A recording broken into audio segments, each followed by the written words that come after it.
Assalamualaikum warahmatullahi wabarakatuh.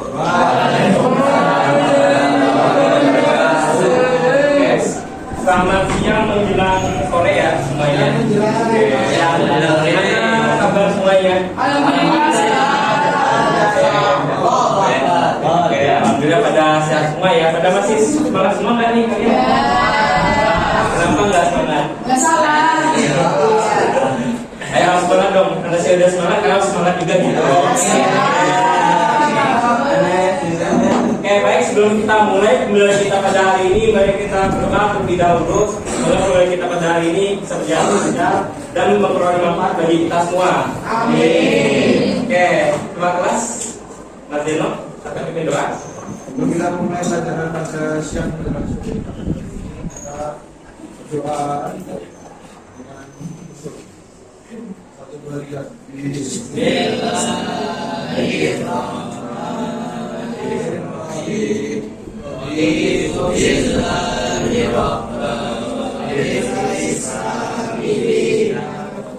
Muhammadin nabiyya wa rasulah rabbi zidni ilma wa rasulni wa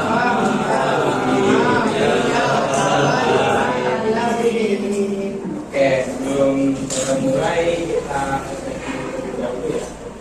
hari ini ada yang nggak hadir? Ada. Oke, Hilza. Si Hilza kenapa? Sakit.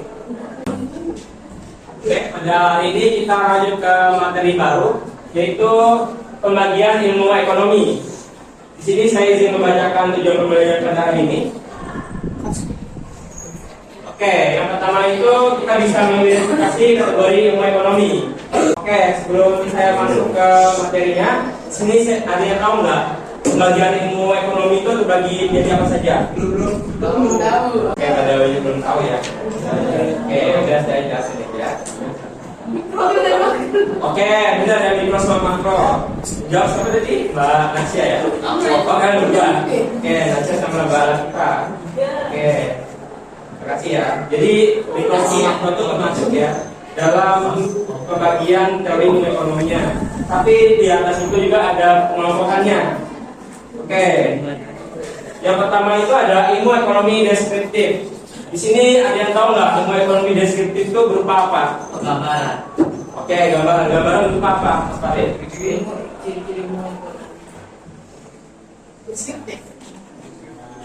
Ekonomi Gambarkan. Oke, ya benar ya. Gambarannya itu berupa kan ilmu ekonomi, tapi sebenarnya itu di tempatnya ya seperti permasalahannya gitu ya. Oke.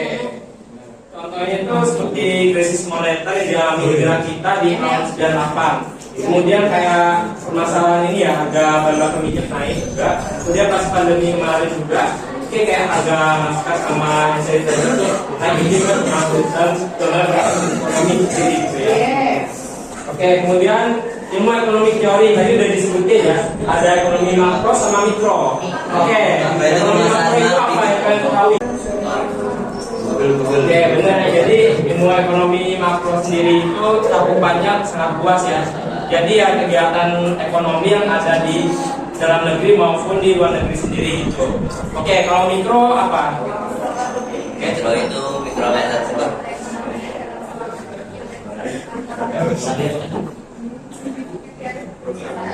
Ya benar ya, jadi oke, nama Mbak ini siapa? Saya masuk lagi. Pak, oke, benar ya yang dikatakan sama Mbak Sipa sama saya terkait ekonomi makro sama mikro. Jadi kalau yang mikro sendiri itu ya cakupannya dari lingkupan kecil ya. Jadi berupa dari individu sama perusahaan, kemudian konsumen sama produsen gitu ya. Oke, kemudian kalian bisa lihat artikel tersebut. Oke, di sini ada dua artikel. Nah, kedua artikel sendiri itu termasuk dari ekonomi apa? Ada yang tahu? Oke, tadi dari disebutin sama Mbak Nasya. Oke, benar ya. Oke, kita juga dari ekonomi makro. Ada yang tahu nggak tujuan ekonomi makro itu meliputi apa saja? Mengkaji mekanisme pasar.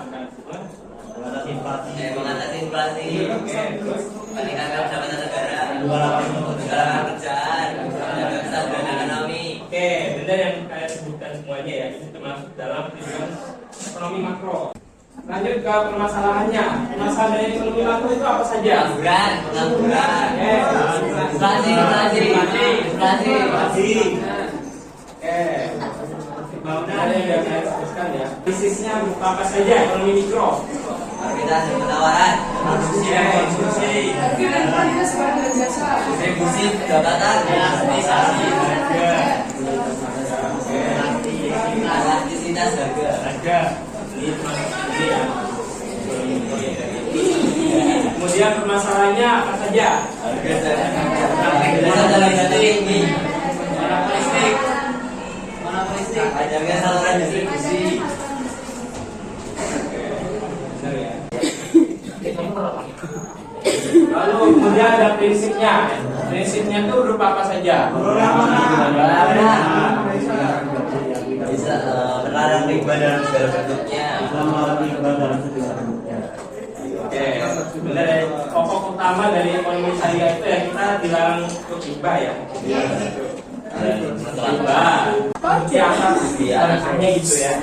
Kemudian poligami multi jenis, dan terakhir itu menjaga keberlangsungan individu dan masyarakat gitu ya. Oke, materi kita sudah habis. Sebelum itu ada yang mau ditanyakan? Perbedaan analisis ekonomi makro sama mikro apa? Kalau mikro itu memeriksa perilaku individu, rumah tangga dan perusahaan dalam mengkonsumsi ekonomi seperti alokasi sumber daya, harga dan lain-lain. Makasih ya Mas Gibran. Itu juga benar. Ya? Sama-sama. Jadi saya kasih hitungan dulu di sini. Jadi supaya lihat di sini perbedaan dari segi harga dan analisis sama tujuan analisisnya gitu ya. Karena nggak ada yang mau ditanyakan, kita lanjut ke diskusi ya. Oke. Kelompok sudah saya share di classroom ya. Saya sekarang bentuk kelompoknya ya. Jadi tugas untuk berikutnya ini, kita buat kalian ini ya, buat infografis kelompoknya.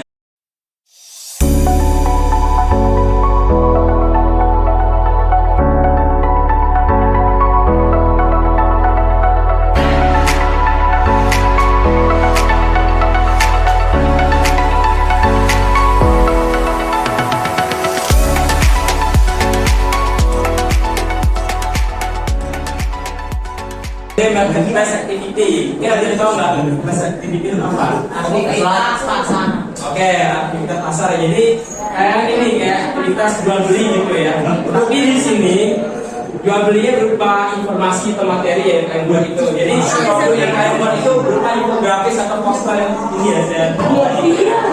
Oke, nanti di tiap kelompok saya minta dibagi dua bagian ya. Jadi masing-masing kelompok ya. Jadi untuk bagian penjual itu yang jaga stand nantinya. Itu ada dua kelompok. Jadi yang jelasin ya, yang memberi itu nanti ini keliling ke kelompok lain gitu. Oke.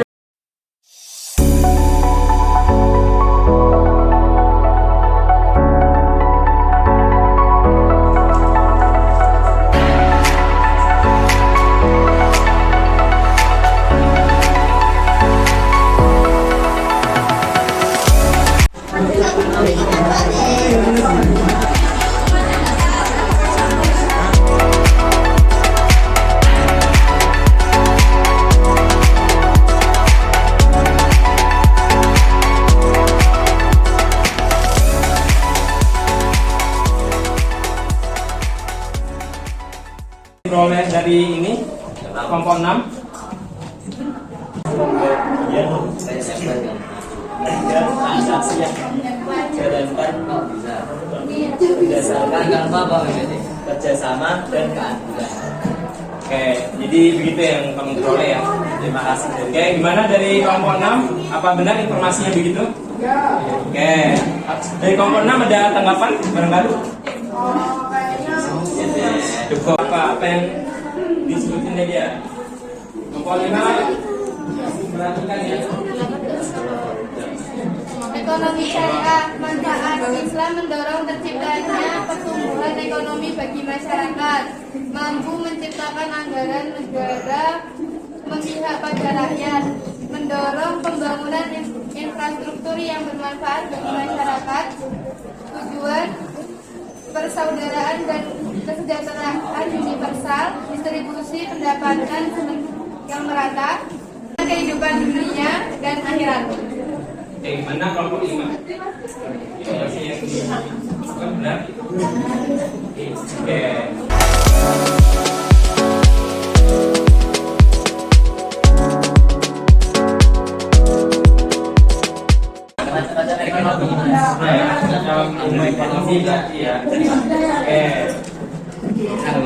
Sebenarnya saya ini ya, kenapa saya ngambil konsep pembelajaran ini? Karena buat nanti kalian untuk ini ya, untuk bersosialisasi, terus kreativitas kalian juga dalam membuat produk atau karya gitu. Kemudian ini buat ini menentukan keputusan gitu apa yang kalian peroleh gitu. Iya, oke gitu ya.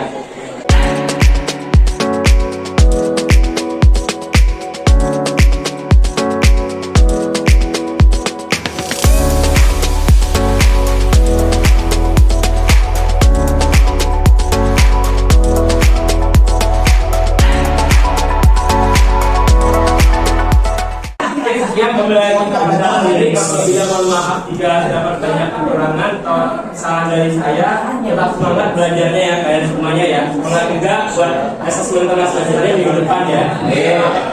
Iya ini tuh. Masih ada Pak sebenarnya ya. Oke. Saya akhiri, wassalamualaikum warahmatullahi wabarakatuh. Waalaikumsalam.